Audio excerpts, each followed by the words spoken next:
Hey guys, and welcome back to this channel. In this video, I will be showing you guys how you can open up a PDF file in Google Docs.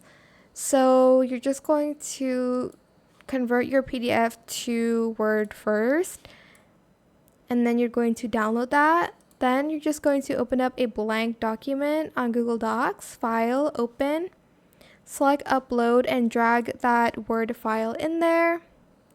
And that is it. I hope it was helpful for you guys. Don't forget to like, comment, share, and also subscribe to this channel if you haven't done that already. If you have any more questions about this video, just leave it in the comment section down below. I will try my best to answer them all for you guys. And if you found this video helpful, please click the thanks button as well. And that is how you can convert PDF to Word. Wait, no.